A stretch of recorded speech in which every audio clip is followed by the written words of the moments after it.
All right, hey, Shalom. Want to begin by giving all glory and praises to Yahweh, Bahashem Yahweh Shai, Bahashem Rechakodash. Double honors to the elders and apostles of Great Millstone. Shalom to the hopefully elect. And Shalom to all the Akim, pushing this truth with sincerity. All right, it's your brother Itazwan from the GMS Columbus branch, coming back again with another video through the Spirit. Lord's will it be edifying. And pretty much going to land back off a series of videos. I didn't really get to go into full detail concerning the situation with Sakari, okay? But from what I'm hearing, I'm guessing that these guys are teaching that the lake of fire is somewhere in Israel now, or in Basra, or in Edom. Like I said, I'm not for sure, but I just been hearing a lot of talks concerning the lake of fire, eternal damnation, etc. And pretty much, I just want to tap into Job, the 3rd chapter, okay? Just to get an understanding on what happens when you die, okay? According to the scriptures. And just some basic precepts that we all should know, some milk scriptures. I wouldn't even say milk. In some regards, it's really meat for some, okay? But, through the spirit and power of Yahweh Bahashim Yahushua, we have understanding on what happens when you die. Okay, and we understand that ultimately you do not burn forever in a place called hell or Hades, as it is written in the New Testament. All right, a lot of that is folklore, myth, or mythology, that go back to ancient Greece, Rome, etc., and come from,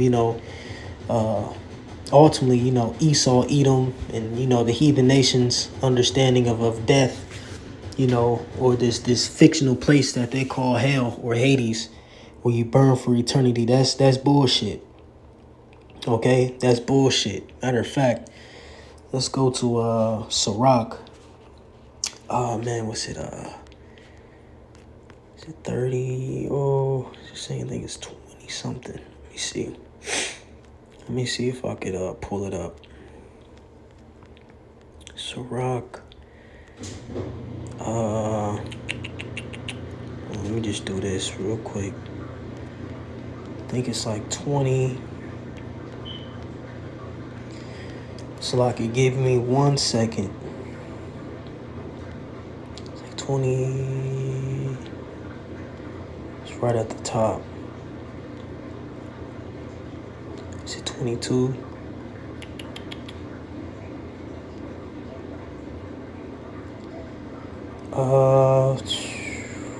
So like it, bear with me. Baba Kusha.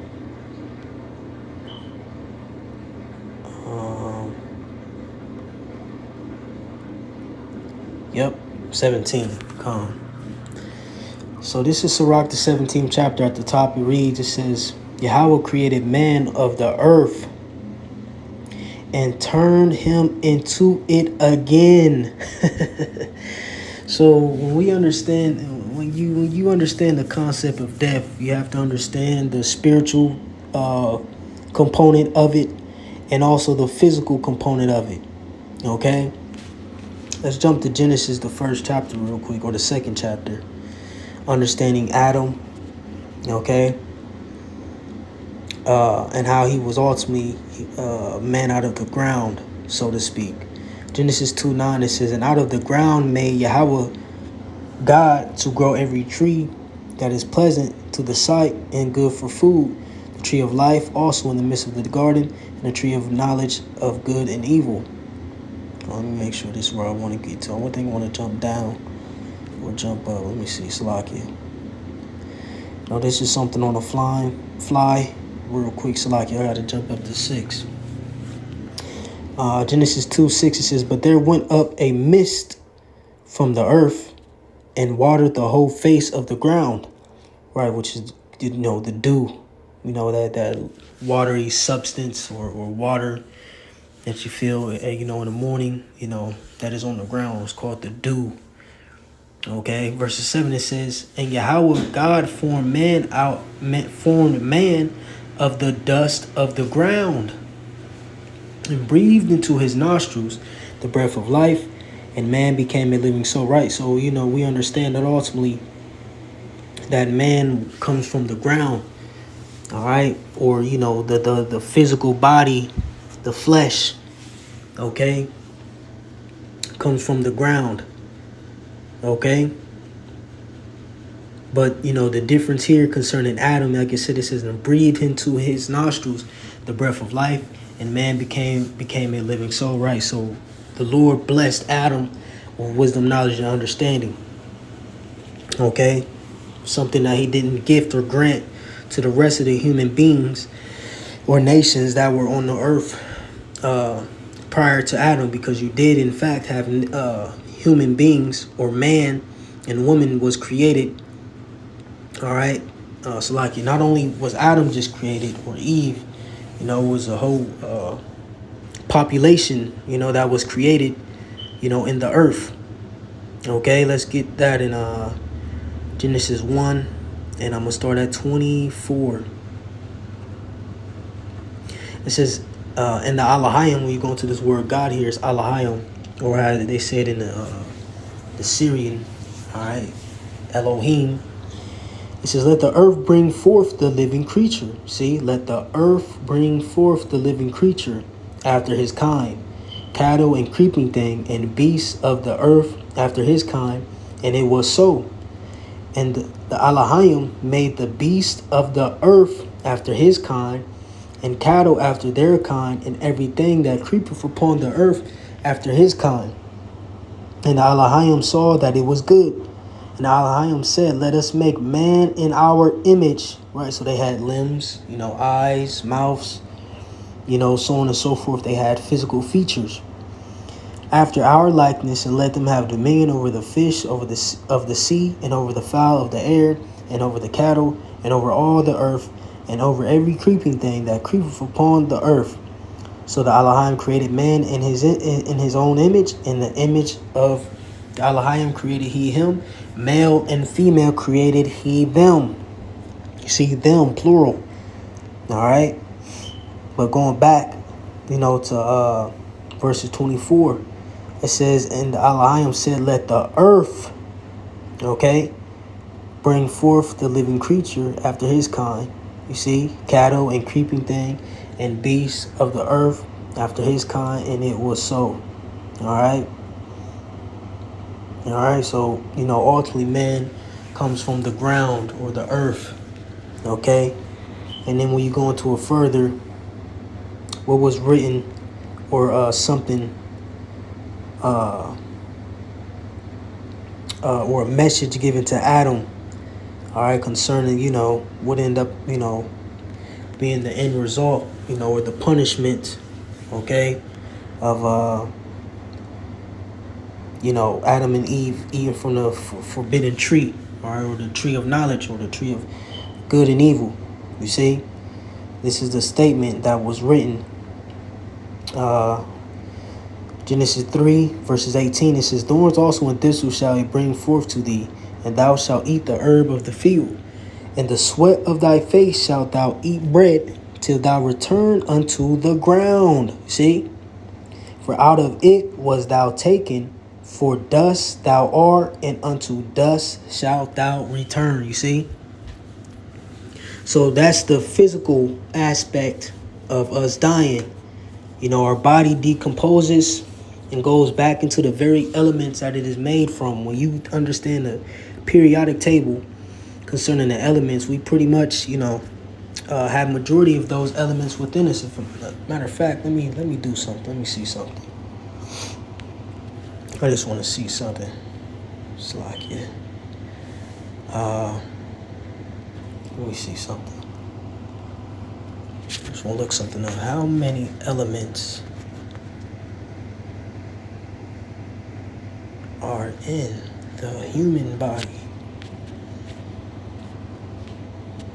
The human body contains 21 different chemical elements. These can be grouped into 4 main building blocks: oxygen, carbon, hydrogen, and not nitrogen. 8 essential minerals: calcium, phosphorus, potassium, sulfur, sodium, chlorine, magnesium, and iron, and 9 trace elements: magnesium, copper, zinc, iodine, fluorine, psyllium, and molybdenum, boron, and cobalt. And let me see, just get a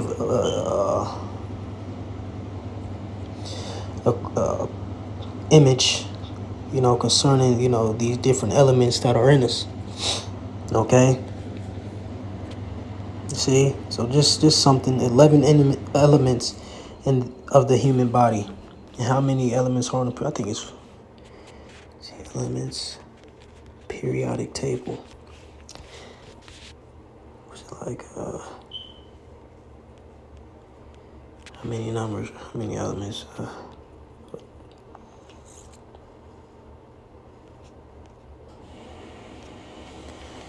don't feel like counting. 118. Okay. So our body is in fact comprised of elements. Okay. Just to identify, that ultimately we come from the ground. All right, and we're the majority of the elements found, in the earth. Okay. So our body is comprised of elements that come from the earth. See? Playing. Cancel that. Now, understanding the physical part of it. Matter of fact, let's go back to Sirach, the 17th chapter. Read that again. Real quick. This is Sirach 17 at the top. It says, in Salakia, Abarat's, this is edifying. Like I'm just going off a fly through the spirit. And just going into it. Sirach 17 at the top, it says, Yahweh created man of the earth, turned him into it again. He gave them few days and a short time, and power also over the things therein. He endued them with strength by themselves, and made them according to his image, and put the fear of man upon all flesh, and gave him dominion over beasts and fowls. It goes right with Genesis, the 1st chapter. They received the use of the 5 operations of Yahweh, and in the 6th place he imparted them understanding, and in the 7th speech an interpreter of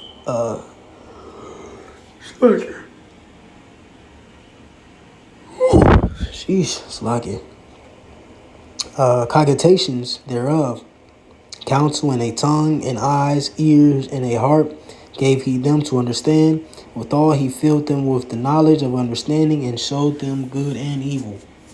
He set his eyes upon their hearts, that he might show them the greatness of his works.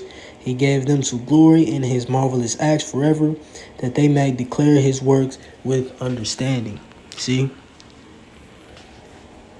So it's pretty much breaking down, all right, the physical nature of men, okay, and the things that, ultimately the Heavenly Father, via the Elohim, all right, programmed into man. You see? So now understanding, the physical sense of what happens when you die, you give up the spirit. Okay? You give up the spirit. Your body is laid to rest. All right, and it decomposes back into the earth. That's what the saying, they get dust to dust, ashes to ashes. All right? Your body breaks right down, okay, to the earth that it came from ultimately. You see? Now, let's get a classic. We all should